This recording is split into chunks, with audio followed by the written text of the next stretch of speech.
দাদা, টনি, তুই এসে আমি জানতুক তুই আমার বিপদের কথা শুনে কোনোদিনই থাকতে পারবি না।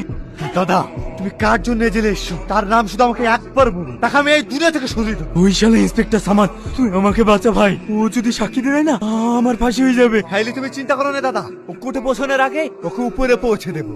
এই চল। কি ব্যাপার তোরা এখানে? তুই আমার দাদাকে জেলে পাঠিয়ে তুই শান্তিতে খাওয়া দাওয়া করছিস, খেয়ে নে, এটাই তোর জীবনের শেষ খাওয়া। তোর এত বড় সাহস, একটা পুলিশ অফিসার বাড়িটা ঢুকে হুমকি দিচ্ছিস? তুই জানিস এর পরিণাম কি হতে পারে? পরিণাম সেটা পরের কথা, এখন তোর পরিণাম কি হবে তুই সেটা ভাব। তোর কাছে দুটো অপশন, এক, তুই যদি আমার ভাইয়ের নামে সাক্ষী দিস তাহলে আমার ভাই ফাঁসিতে ঝুলবে, তার আগে তুই মরে যাবি। সেকেন্ড অপশন, তুই যদি সাক্ষী না দিস আমার ভাইও বেঁচে যাবে, তুইও বেঁচে যাবে। তুই কি ভাবছিস তোর এই হুমকি শুনে আমি ভয়ে পিছনে হাঁটবো? কখনো না। আমি একজন আইনের রক্ষক, মরে যাবো সরষিকার, কিন্তু তোর ভাইকে ফাঁসির দড়িতে ঝুলে ছাড়বো।